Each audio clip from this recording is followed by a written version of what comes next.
Olá, bem-vindo à XTB Talks. O meu nome é Milton Simões. Vamos falar aqui com o Henrique Tomé, que é analista da XTB, e vamos falar sobre derivados. Henrique, muito bem-vindo. Muito obrigado. E diz-me, como é que foi o teu percurso, primeiro? Olha, o meu percurso eu acho que foi bastante interessante. Boa. Porquê? Isto tudo começou com o Brexit. Eu na altura estava em Londres e apanhei exatamente o momento em que a Libra começou a desmanchar-se completamente contra todas as moedas. Na altura, em Londres, na altura, negociava-se muito, muito mesmo. Era muito frequente um aluno universitário estar a negociar. Coisa que não acontece muito em Portugal, é engraçado. Exatamente. Cá foste um pouco e lá... isto já foi, portanto, o Brexit foi em 2015. Ok. E, portanto, já foi há algum tempo. Isto como? Isto não é nenhuma recomendação de investimento, mas na altura o que eu fazia era, eu ia ao Investing, e no Investing há um campo em que tu tens lá um indicador, e aquele mede basicamente o sentimento do mercado. E dá-te, acho que eram 3 horizontes temporais, se calhar horário, diário e semanal, e aquilo dava-te strong buy, strong sell, e eu guiava-me um bocado por esses indicadores. E era engraçado, na altura, como o mercado estava tão volátil, era fácil a fazer dinheiro se estivesse bem posicionado. E como o mercado, como a Libra estava constantemente a perder força em relação às outras moedas, o que se verificava era que os indicadores estavam sempre extremamente a dar sinais extremos de venda. Então eu estava constantemente a shortar e foi bastante interessante, porque com pouco consegui fazer, não sei, fazer 10, 15 vezes a conta. Também era pouco dinheiro, mas... Certo? E a partir daí comecei a ganhar o bichinho. Não, quem é que não ganha o bichinho depois de fazer 10, 15 vezes a pessoa ganha o bichinho? 5 estrelas. E foi sempre assim, sempre a ganhar 10, 15 vezes a partir daí? Não. Como é óbvio. Não, mas que história de facto incrível. Querias acrescentar uma coisa em relação à história ainda? A história não acaba aqui. Ok, desculpa, continua, por favor. E esse eu diria que foi o kick-off de começar a ganhar interesse por mercados. Na altura, de facto, só conhecia também Forex, acho que é a porta de entrada para toda a gente, para quando, eu acho que, sobretudo cá em Portugal, quando se fala em trading, associa-se logo a Forex, ou CFDs, Forex, que não é bem assim. Mas na altura também foi a minha porta de entrada, e a partir daí, o que é que eu fiz? Levantei aquele dinheiro, porque eu sempre achei um pouco estranho, porque aquele dinheiro não era... O dinheiro que eu comecei não era meu, era um bónus que na altura se dava, era 25 euros, e depois negociava com isso. E eu na altura levantei também para perceber se estava para levantar realmente o dinheiro. Por acaso deu. E com esse dinheiro, o que é que eu fiz? Tirei um pouco para comprar livros e outra parte para meter noutra corretora. Por acaso na altura foi XTB, é verdade. E para começar a negociar. O que é que aconteceu? Eu não tinha base nenhuma, mas não é? Achei que era relativamente fácil investir e como eu não tinha mesmo noções nenhumas, e o que aconteceu é que o facto de não ter noções, nem sabia o que é que se tratava o lot size, então depressa quase rebentei a conta de uma semana. Boa, tu aquilo que ganhaste, não é? Assim, praticamente. Tudo não, porque a outra parte eu investi... Em ti? Na parte do conhecimento. Qual foi? Agora, o que é que compraste? Livros de trading. Ok, livros. Quais? 2, 3, que possas dizer? Candlesticks para totós, Forex para totós. Eu estava à espera de muito livro, não estava preparado para isso. Incrível. Boa? 5 estrelas? E depois outros da praxe, portanto, Market Wizards. Ok, boa. Esse é muito porreiro, porque o livro é basicamente só entrevistas com pessoas que tiveram sucesso. Já viste o último Unknown Market Wizards? Não, e portanto, nos últimos tempos nunca mais li nada. Certo, ok. Mas no início investi mesmo muito nessa parte. E mesmo quando eu comprava os livros no LX. Porquê? Porque na altura, quando eu ia comprar o livro, eu fazia questão de me encontrar com a pessoa. E quando comprava o livro à pessoa, tentava perceber um pouco melhor. Incrível. Porque é que a pessoa... Bom, a partida se está a vender, sabe um bocadinho mais do que eu. Certo. Então tentava perceber se conseguia aprender alguma coisa com essa pessoa. Das pessoas, exatamente. Brilhante. Depois depende um bocado da personalidade de cada um, não é? Há pessoas mais curiosas que outras. Eu, se calhar, tenho a vantagem de ser bastante curioso e usei isso nesse sentido. E é curioso que a partir daí, eu acho que 2015 foi uma altura importante, porque a partir daí também foi um período em que eu comecei à procura de trabalho para começar ganhar dinheiro para investir. Boa. ok? Boa. Apesar de ter andado, se calhar, num loop na ordem de 2 anos, que poupava, perdia, porque eu sempre recorri aos derivados, nunca foi numa perspectiva de investir a longo prazo, porque é um pouco... Ora, todos nós temos perfis de investimento diferentes, não é? Boa. Eu sempre tive muita tolerância ao risco. Ok. Lido muito bem com isso. E o facto de, na altura, não ter muito dinheiro fez com que, ora, eu aqui a ganhar, na melhor das hipóteses, 30%, 40% ao ano, para o que eu tenho não é nada. Então, mais vale arriscar um pouco mais, e à medida que vou acumulando, talvez, algum capital, comece a abrandar um pouco a exposição a produtos mais arriscados. Chris Camilo, que está no Market Wizards, no último Market Wizards, fez exatamente o mesmo. Okay. Mas ainda por telefone, nem sequer havia aplicações, nada do género, ainda por telefone para fazer as trades. Mas é isso, altamente alavancado, construiu um património enorme. Para além disso, depois criou uma plataforma de trading de sentimento que vendeu essa plataforma e que agora acho que é capaz de montar outra vez porque já passou o pacto de não agressão e de não concorrência. Então agora se calhar é capaz de... Mas portanto não foste o primeiro, mas achei incrível. Já agora eu fiquei muito curioso quando tu disseste o seguinte, que é, eu ia-me juntar com as pessoas para ver se de facto elas sabiam um bocadinho mais do que eu, e às vezes não sabiam. É assim, quando tu sabes pouco, mesmo que outra pessoa não saiba muito mais, há de saber mais do que tu. Portanto, tens de ter essa humildade também para aceitar. Mesmo, é assim, tens de ser sempre crítico, não é? Em relação a tudo o que te dizem, mas tens de ter também um pouco de humildade em perceber, ok, esta pessoa sabe um pouco mais, vou aceitar, eu vou depois... exatamente. Ou pelo menos ter algum pensamento crítico em relação àquilo que a pessoa me está a dizer.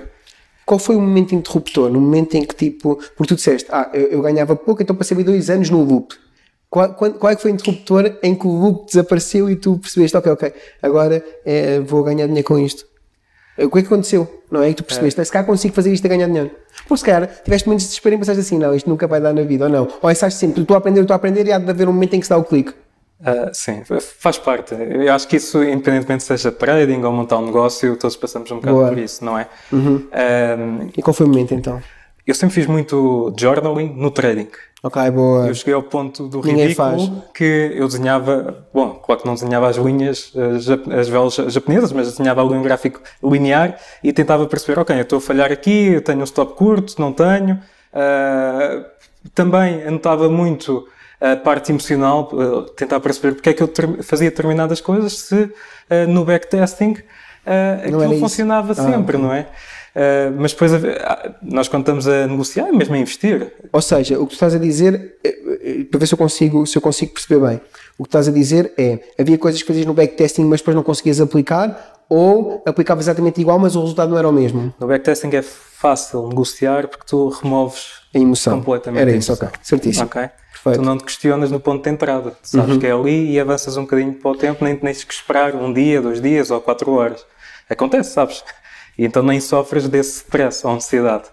E mesmo que se perderes também, como tu estás a praticar, também não te leves não te lembras de ok, eu estou a perder, ou já perdi há 2 trades passadas, ou estou numa losing strike. Perdi 7 vezes seguidas, mas para ti estás como se não tivesse perdido nada. Exatamente. Exatamente. Acho que aí é a única limitação do backtesting, apesar da parte, quem quiser negociar na parte técnica, eu acho que isso é uma ferramenta espetacular, que dá-te confiança, na verdade, para aplicares aquele mecanismo. Se no passado funcionou, à partida irá também, nunca é garantido, mas à partida as chances são elevadas para que volte a resultar.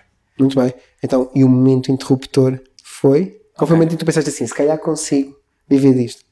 A parte do journaling foi importante. Porquê? Porque houve um momento em que eu não sei porquê, eu tenho lá vários cadernos em casa ainda, onde documentava as trades, e apeteceu-me, isto foi no verão, agora não me recordo do ano, mas foi no verão e decidi, vou apanhar sol e vou rever aquilo que andei aqui a escrever.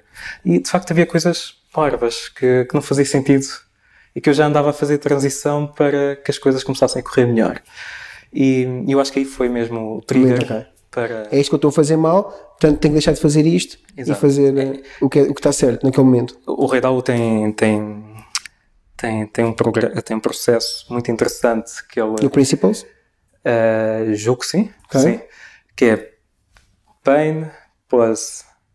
ok, certo. dor mais reflexão igual a progresso. E é um pouco isso que eu também, sem saber na altura, acabei por fazer. Bom, mano, incrível. 5 estrelas.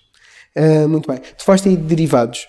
Tu começaste com Forex e depois foste para outros derivados ou o que é que são derivados? Derivados são produtos bastante complexos e sofisticados que eu acho que para quem está a começar não é bem o caminho certo a seguir. Achas que não? Com a alavancagem logo 30 vezes? Achas que não? 30 vezes agora, que há uns anos era 100, 200, 500, às vezes até mais. Sim. Às vezes o céu era o limite. Sim. Eu acho que isto não é dizer que os derivados é o bicho-papão dos portugueses. Portanto, fala-se em derivados, fala-se logo em perda total. Mas não se percebe bem qual é que é a função também dos derivados. Os derivados, em primeiro lugar, servem para... são ferramentas para fazer o hedging, para fazer a cobertura do risco dos portfólios. Okay?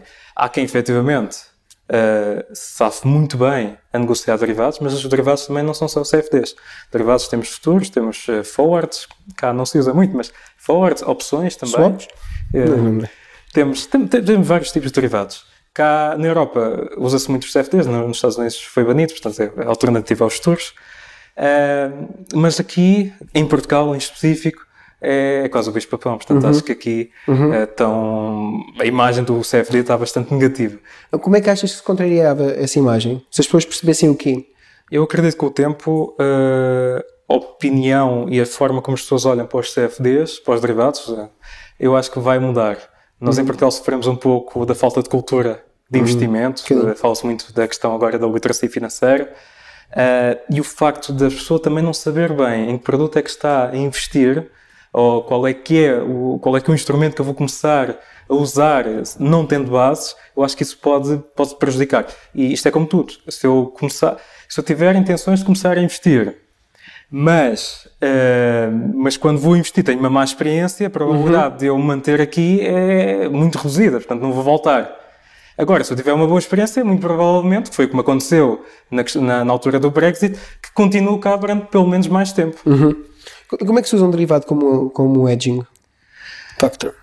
O conceito mais básico é, portanto, se nós tivermos um portfólio, nós temos a opção de não vender os ativos que constam nesse portfólio e podemos, utilizando o short selling, não tendo o ativo, portanto, utilizando o ativo subjacente, shortar ou entrar curto nesse ativo.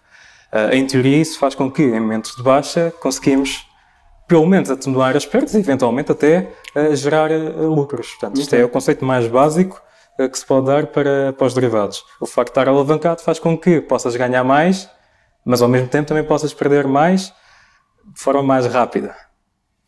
Diferença, se calhar, mais fácil. Se nós quisermos comparar um CFD com uma ação...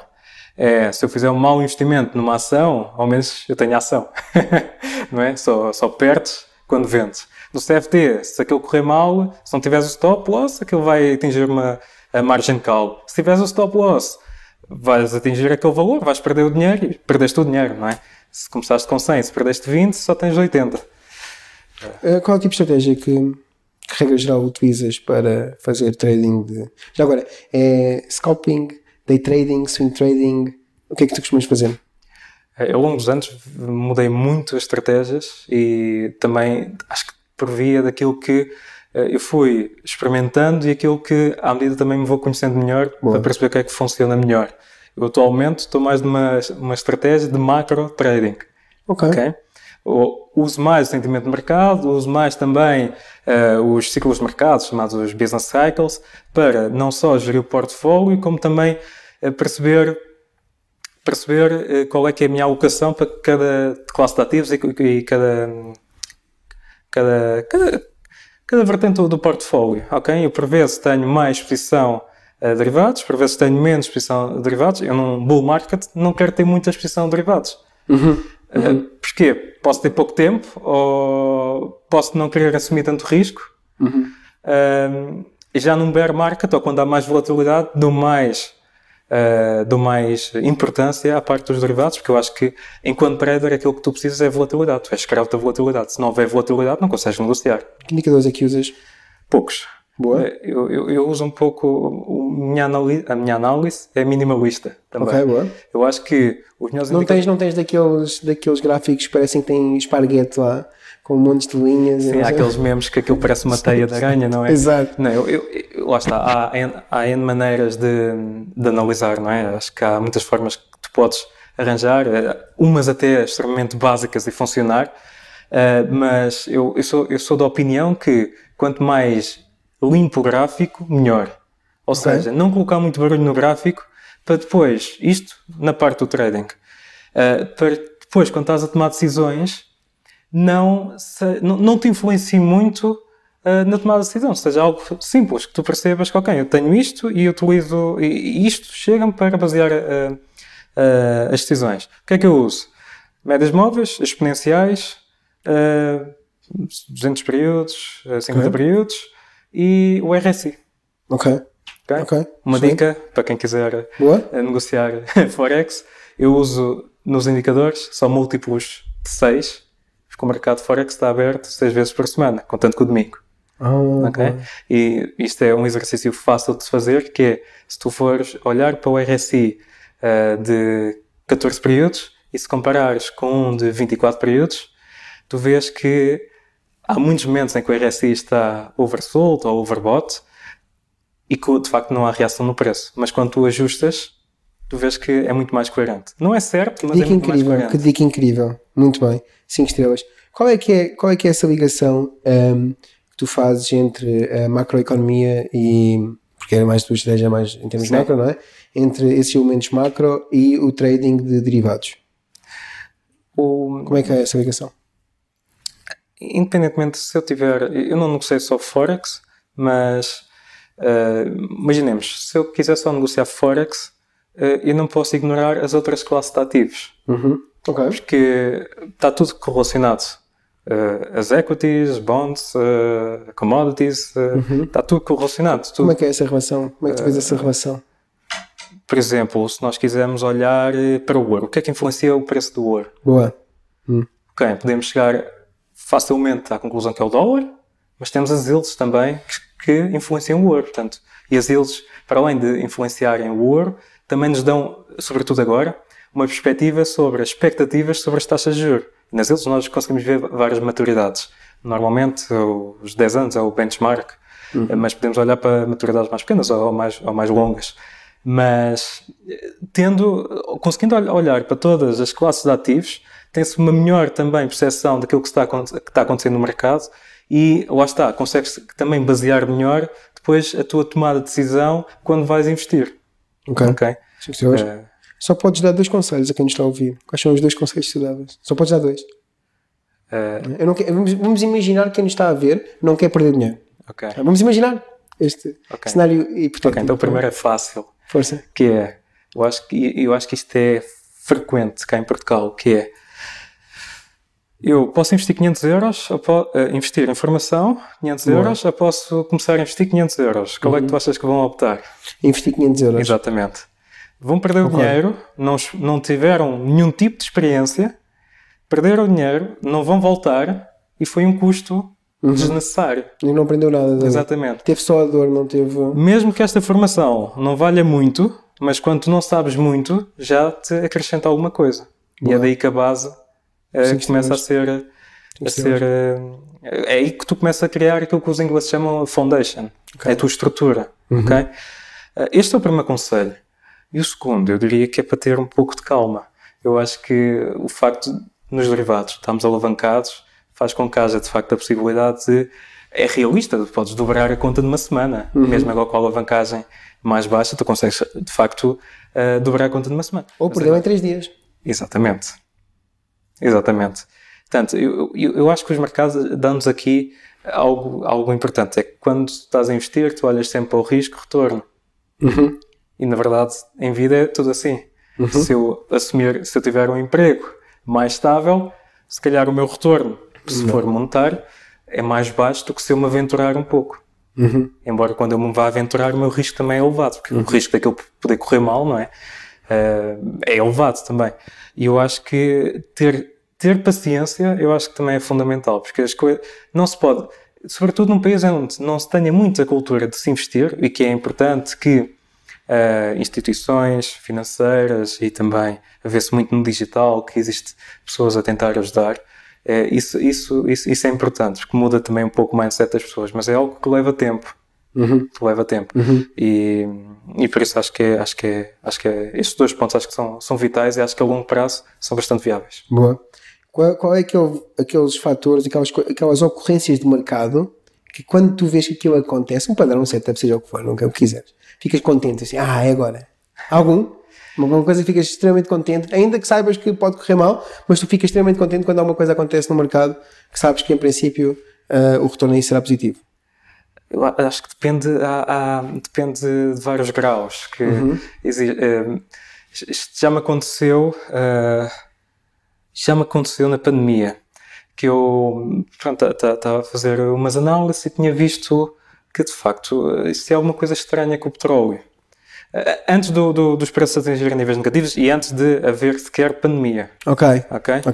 Já havia algo que não sei, estava a achar estranho. Depois, efetivamente, isto aconteceu.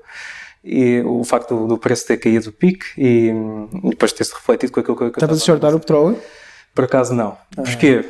Mas isto também se calhar é um pouco fruto de ser novo e ainda não ter experienciado tudo aquilo que é o primeiro bear market que eu estou a experienciar, por exemplo. Okay. E há certos eventos que, mesmo que tu estudes o passado, quando queres atuar é sempre diferente. Do que já ter vivido. Exatamente. Sentes isso? Sentes que o próximo bear market que tu viveres vai estar muito melhor preparado ou não?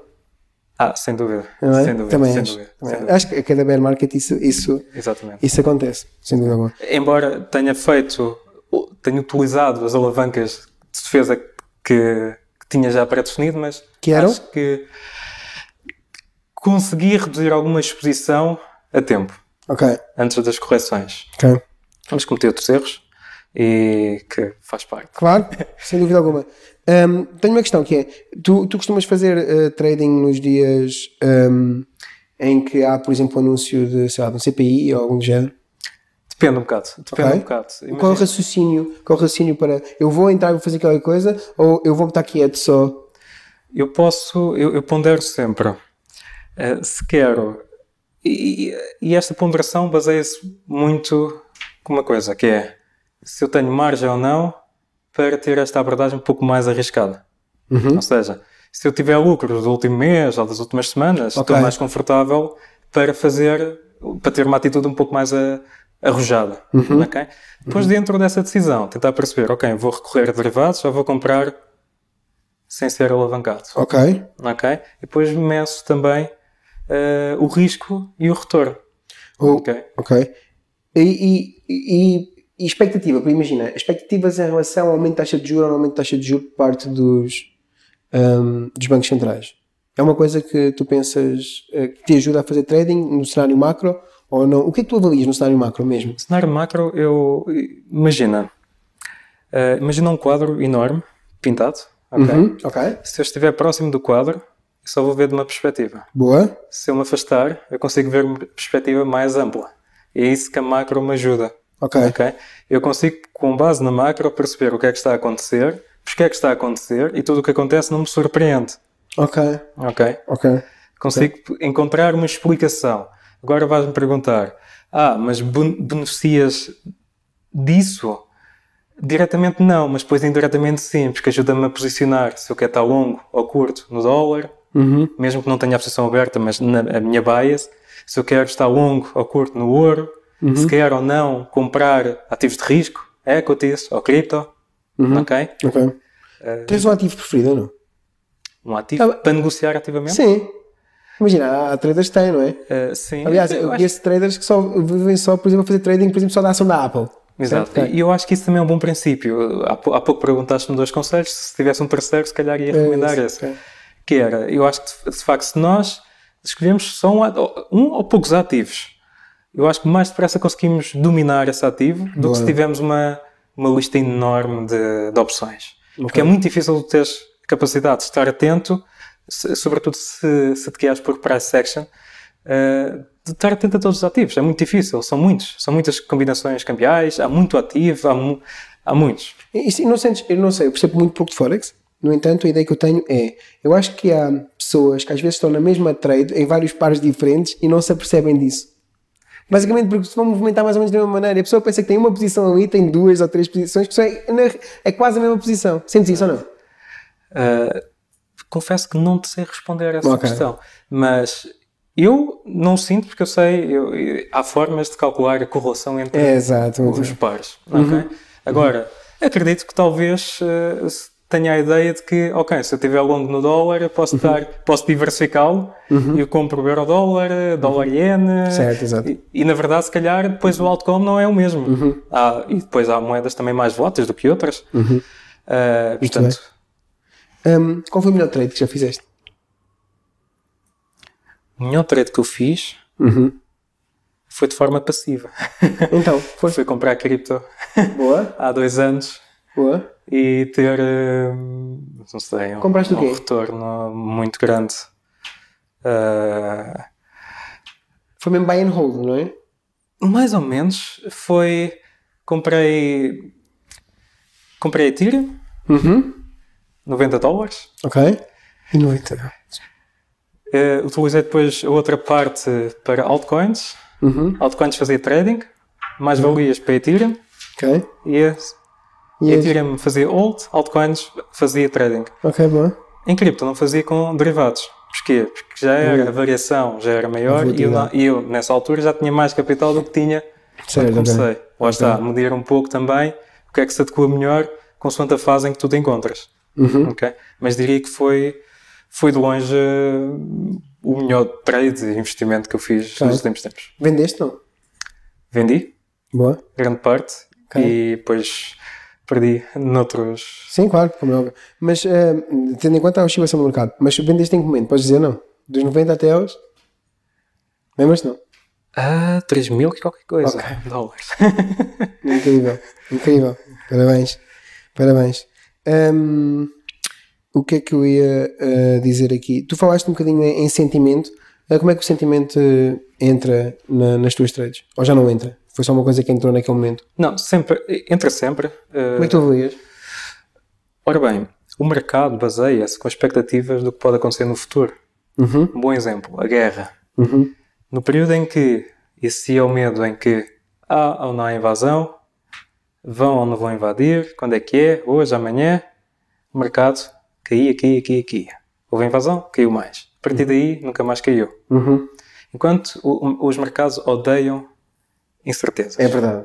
Isso. Podíamos fazer um corte só com essa parte. O mercado odeia incerteza. Exato. Brilhante. E, portanto, expectativas, o início do ano, havia quase uma certeza que havia o pivot da Fed. Portanto, o momento em que a Fed ia parar de subir os juros e, eventualmente, mais tarde, final deste ano, possivelmente o próximo, iam começar a cortar as taxas.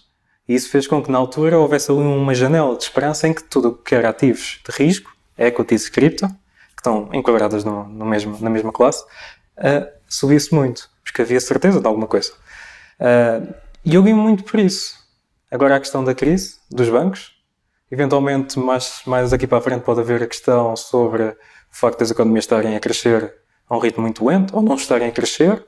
Até agora tem existido a questão da inflação, portanto, isto muda sempre um pouco as circunstâncias, é ir adaptando. Por isso é que a parte macro ajuda-me a perceber, ok, eu estou neste momento, e a parte macro, em conjunto com os ciclos de mercado, ajuda-me também a perceber, ok, este setor tende a ter melhor desempenho em determinadas alturas, o outro em outras.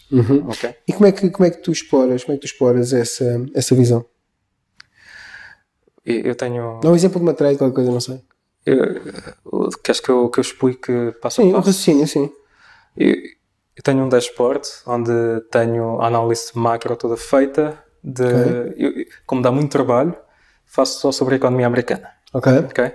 E aquela análise toda que basicamente incorpora todos os indicadores, ou pelo menos os indicadores económicos mais relevantes, que depois dá uma bias. E a partir daquela bias eu vou ver dentro dos ativos, e isto pode não ser só, isto pode nem sequer passar por Forex, pode passar por outra classe qualquer, mas eu vou ver, ok, isto dá uma bias, eu vou ver qual é que é a classe de ativos que pode beneficiar mais com esta bias que eu estou a chegar.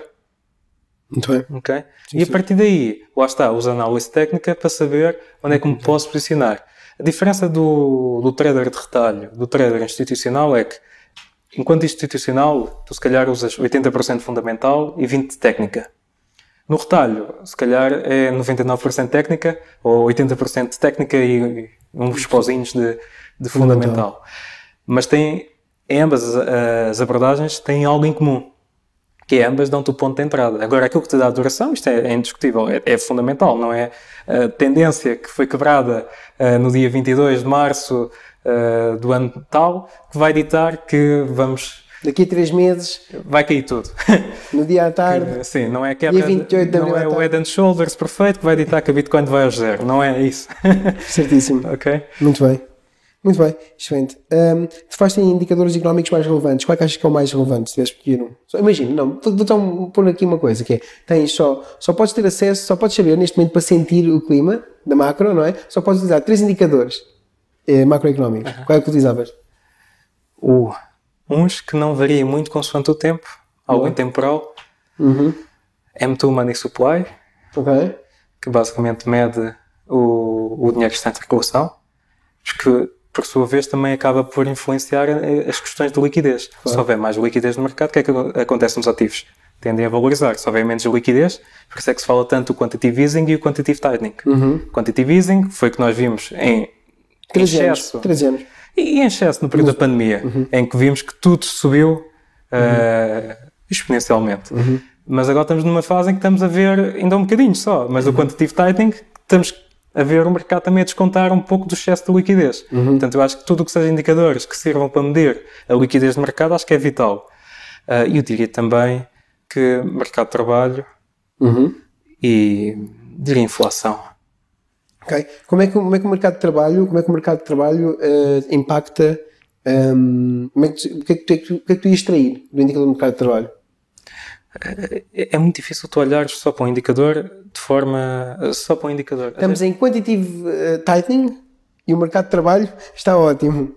Por acaso, é uma coisa que estamos a viver neste momento, não é? Ou seja, qual é que é a interpretação que tu podes tirar daí? Isso. Quer dizer que o Banco Central pode reforçar ainda mais o tightening. Porquê? Porque o mercado de trabalho ainda não deu sinais de que, de facto, está a sentir na pele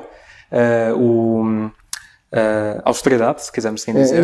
Okay. Austeridade, não é? Isso é mau para os mercados, quer dizer que as expectativas é que as coisas agravem-se ainda mais e, portanto, os mercados começam a descontar. Ou, por outro lado, se houver alguns sinais de deterioração no mercado de trabalho, quer dizer que, depois, do lado dos bancos centrais, vão começar a ter uma postura um pouco mais soft, um pouco mais, o termo se chama, o dovish. Okay. Muito bem. Então já e o terceiro indicador era o mercado de trabalho, a inflação. Ok. Inflação. Que informação é que a inflação te dá? Inflação porquê? Inflação é importante porque tem que haver inflação para não haver estagflação. O que é estagflação? É o momento em que os preços não sobem e a partir deles não sobem porque não há procura. Se não há procura, isto é um bocado... O consumo é vital para que exista crescimento. Se não houver consumo, a Apples não crescem, entre outras empresas. Okay? Portanto, é vital. É preciso... Fala-se muito do consumismo, mas o consumismo em termos económicos é fundamental. Se não houver consumo, não há crescimento. Ponto assente. Mas a inflação não pode estar em níveis nem tanto para cima, nem tanto para baixo. Porquê? Porque isso faz com que, sobretudo quando está em níveis altos, faz com que as classes sociais mais vulneráveis fiquem ainda mais expostas a estas situações. E, portanto, cria depois um gap social que é mau em termos económicos e também em termos sociais. Okay. A inflação é... Isto aqui não sou eu a dizer, economicamente é o que está definido, também não sei se é certo ou errado, mas fala-se que os valores ideais de inflação rondam os 2%, 3%. Aliás, nós na Europa criámos um Banco Central que praticamente só faz isso. O objetivo é só fazer isso, e que falhou redondamente, mas o objetivo é praticamente só fazer isso, é manter a inflação entre os 2% e os 3%, não é? O Banco Central Europeu. E nós, se quiseres entrar um bocado por esse Força, à vontade, mas não querendo entrar pela política, mas repara que aquilo que se faz cá em Portugal é contraproducente com aquilo que é... Sim, eu concordo. Ou seja, tu estás a aumentar as taxas de juros e estás a dar cheques de 150 euros ou 240. Exatamente. É que é completamente contraproducente com... Usando a analogia, é carregar no acelerador e no travão ao mesmo tempo. Exatamente. Por um lado, temos o Banco Central Europeu a tentar arrefecer a economia para que a inflação abrande. Por outro, temos governos nacionais como o português que está a perpetuar a inflação. Mas, lá está, novamente, volta ao ponto que falámos no início aqui da nossa conversa, que é a falta de literacia financeira. É mau, mas tem que ser. Nós temos que passar por esta fase em que as taxas de juros estão a aumentar, porque a economia tem de facto que arrefecer. Nós, no período da pandemia, o que nós observamos foi excesso de liquidez e constrangimentos nas cadeias de distribuição que resultaram em muita procura para pouca oferta. Isto criou aqui um choque nos preços. E agora os choques têm que ser corrigidos. Certíssimo. Excelente análise. O que é que eu ia dizer acerca de... Achas que os bancos centrais têm mais coisas que pesam bastante, além de... Não sei, como é que tu vês o efeito do Banco Central na macroeconomia e por consequência nos mercados? Assim, apesar das opiniões, é um tema controverso, não é? Fala-se muito, sobretudo, quem acredita mais em criptomoedas, quase que odeia bancos centrais. Eu, em certa parte, entendo... A criptomoeda faz hedges contra os bancos centrais. Faz hedges, funciona como hedges, não é? Exato. Mas eu, em certa parte, entendo, mas... Ok, sendo realista, eu acho que é o melhor modelo que temos atualmente. Mas é o melhor que conhecemos, não é? Exatamente. O papel dos bancos centrais na pandemia foi vital para evitar aquilo que podia ser o maior colapso colapso financeiro, porque a economia parou completamente por causa da Covid. E mesmo aqui a questão, por exemplo, nós quando temos... Desculpa só, não te esqueças o que eu quis dizer, mas eu acho que é engraçado fazermos a ponto aqui, porque tu falaste em cripto e bancos centrais, e juntando as duas coisas, não é? Temos os CBDCs, não é? Que tu achas que vai ajudar? Eu acho que não faz sentido nenhum. Porque a narrativa das criptomoedas é apoiar a descentralização. As moedas dos bancos centrais apoiam tudo menos a descentralização. No entanto, dá outros mecanismos aos bancos centrais, não é? Imagina, isto já houve um sistema parecido no Império Romano, por exemplo, em que tinham as moedas de prata e as moedas de ouro. E as moedas de ouro nunca eram desvalorizadas. Tem dois fatores aqui muito interessantes, em termos macroeconómicos. Na minha opinião, e depois podes comentar à vontade, e direito ao contraditório, mas no Império Romano acontecia muito isso. Moedas de ouro e moedas de prata. O que é que eles faziam com as moedas de prata? Misturavam com cobre, etc. As moedas de ouro não, que eram utilizadas para as grandes transações. E imagina, não sei se não dava jeito, no cenário teórico, eu não sei se não dava jeito ter duas moedas, em que elas são separadas, não é? Em que tu desvalorizas uma e fazes um quantitative easing, mas na outra não. Enquanto estás a desvalorizar uma, a outra como mantém valoriza, não é? E imagina, e passas a medir, por exemplo, o preço da casa, não na moeda que desvaloriza, mas na outra. E já não acontece estes problemas do mercado imobiliário, etc. Eu não sei, é só mais um mecanismo, não é? Para além disso, tu ainda podes fortalecer a moeda como imediatamente queimando algumas criptomoedas, não é? Portanto, se calhar dá outros mecanismos também aos bancos centrais, que os bancos centrais não têm hoje e que se calhar pode funcionar muito mal, não é? Mas que pode funcionar muito bem porque tens outros mecanismos monetários, não é? Para nunca tínhamos pensado nisso, se calhar, não sei. Olha, eu penso noutra perspectiva. Boa, excelente. Que é, eu acho que as criptomoedas podem ajudar, nomeadamente a Bitcoin, como é mais estável, podem ajudar economias que têm problemas com a moeda local. E nós vemos El Salvador, e que há realmente regiões que estão a crescer muito economicamente com a introdução da Bitcoin. É factual, dá mesmo para ver. E eu acho que, de facto, países em que sofram, que tenham muitos problemas com a inflação, as criptomoedas podem ser uma alternativa. E é curioso, quando nós vamos olhar para os gráficos e vemos a taxa de adoção de criptos, em primeiro lugar vemos que a Ásia está completamente à frente dos Estados Unidos e muito mais à frente do que a Europa. Mas vemos que os maiores adeptos, ou aqueles que estão mais empenhados na parte das criptos, são de facto países emergentes, que têm grandes problemas com a inflação. É uma vergonha e é preocupante termos países como a Venezuela, onde as pessoas recebem, ou sofrem de hiperinflação, mas mal recebem, vão comprar uma pasta de dentes, um copo, para preservar o valor. Na Nigéria tiveste este ano uma situação assim, que a Bitcoin estava a ser transacionada com um valor premium de mais de 60%. Ou seja, aqui estava a 20 e tal mil dólares e lá estava a 35 mil dólares, ou o que é que era, uma coisa assim. Exato. Portanto, tiveste esse caso. Sem dúvida alguma, acho que essas, e até mesmo para ter acesso a empréstimos, Não é porque é um sítio onde não funciona, se calhar, os governos não funcionam, acho que era nesse sentido que estavas a dizer, não é? Os governos não funcionam e a Bitcoin, pelo facto de ser descentralizada, vai permitir. Era nesse sentido? Era nesse sentido. Boa, concordo. Plenamente. 5 estrelas. Não sei se queres acrescentar aqui mais alguma coisa em relação à criptomoeda, se calhar interrompido em algum lado e queres acrescentar? Ou dos bancos centrais? Alguma coisa que as pessoas não sabem, não fazem a mínima ideia sobre bancos centrais ou sobre criptomoeda e que toda a gente devia saber, que nos está a ver? Eu acho que cripto tem potencial. Talvez, como tudo, esteja a criar uma bolha à volta deste momentum, mas cripto tem muito potencial e mesmo no pior cenário, que não dê nada, repara que tem influenciado muito para que exista mudança, nomeadamente na banca. A banca que é extremamente... Se não fosse as criptomoedas, eventualmente a banca não estava com tanta necessidade de começar a inovar. Sim, concordo. Sem dúvida, boa análise, concordo plenamente. E mesmo assim a banca tem muita dificuldade em inovar.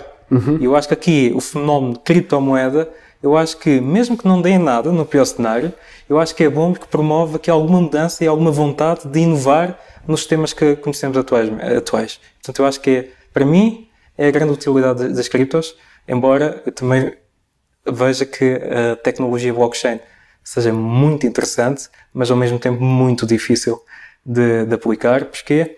Porque ninguém gosta de perder o controle. E aqui tínhamos que entrar por outro tema, mas ninguém gosta de perder o controle e eu acho que é muito difícil tirar o controle a determinados.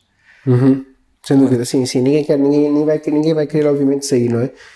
Mas tem outra barreira muito grande que ainda não resolvemos, porque isto é o que eu noto, e tenho de dizer ao contraditório, como é óbvio, mas eu noto que há pouca preocupação no mercado de criptomoeda com a adoção e houve muita preocupação na valorização e pouca preocupação com a adoção.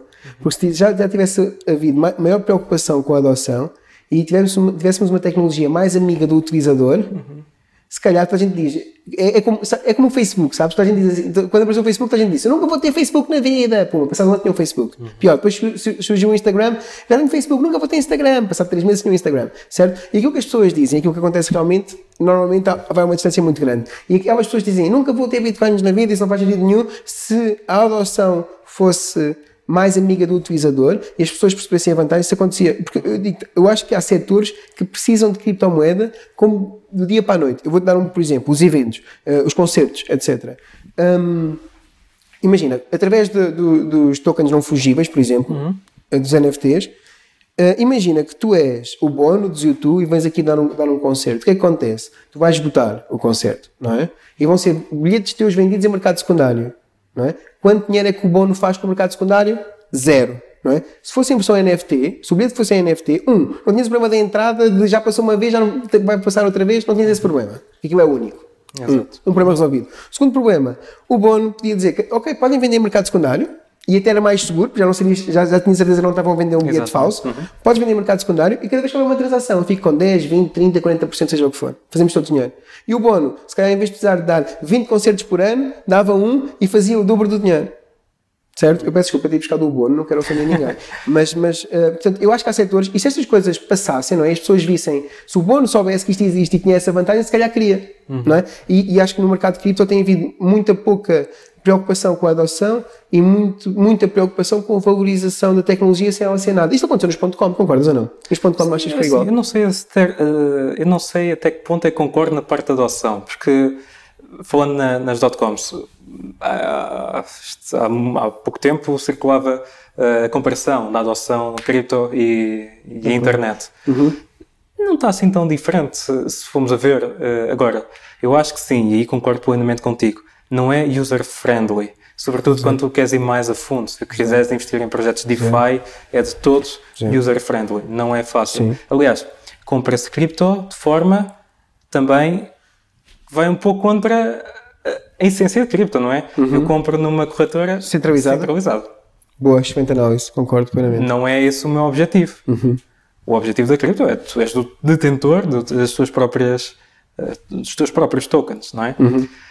Agora, o que acontece muitas vezes é que tu compras cripto como se fosse um ativo tradicional. Não há assim diferença nenhuma. Mas isso é problema, talvez. Estamos na fase da transição da Web3, não é? E cripto também não tem assim muito tempo. O Bitcoin tem o quê? 15 anos? Ou se calhar menos? Em 2008, 2009, não é? Sim, 14, 15 anos. Pronto. Portanto, faz parte. Acho que há muitos desafios ainda no mercado. Portanto. Muito bem. 5 estrelas.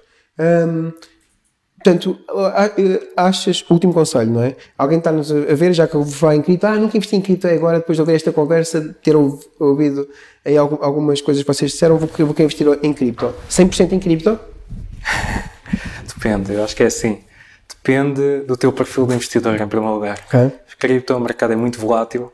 Podes ganhar 400% num ano, mas se entrares no bear market podes perder 90% do capital, não é? Sobretudo, a narrativa dos projetos de cripto é um bocado ingrata, não é? Todos os projetos vão mudar o mundo. Ou é o Bitcoin Killer, é Ethereum Killer, não sei. E às vezes é auto-killer também. Exatamente. E não nos podemos esquecer que é um mercado pequeno, apesar de tudo. Então, qual é o mal de ser um mercado pequeno? Que é projetos pequeninos, se começar a juntar uma força muito grande de comunidades, e aí o Reddit até tem algum impacto, pode fazer com que muitos projetos tenham crescimentos de facto muito grandes, mas de curta duração. Portanto, eu acho que depende um pouco do perfil de investidor de cada um de nós. E depois também perceber se de facto acredita no projeto, neste caso em cripto, e se identifica. Acho que... Mas o primeiro, portanto, o perfil de investidor é vital. Se eu for conservador, eu não quero cripto. Mesmo que acredite, não quero. No máximo, invisto numa empresa que esteja mais ou menos ligada a cripto. Agora, se eu for risk lover, que é o meu perfil, claro que faz todo o sentido ter no portfólio. E depois tu é que vês qual é que é da porção do portfólio. Se queres pôr 90%, 99%, 100%, tu é que sabes. Ok, 5 estrelas. Olha, muito obrigado pela tua presença. Obrigado. Quem te quiser encontrar, como é que faz para te encontrar? Quem me quiser encontrar, é assim, pode-me ver no LinkedIn, que eu tenho lá, por vezes, partilho algumas coisas, e também aqui na XTB produzo algum conteúdo. Portanto, webinars, não é? Exatamente. Muito bem, 5 estrelas. Muito obrigado, Henrique. Até a próxima. Obrigado.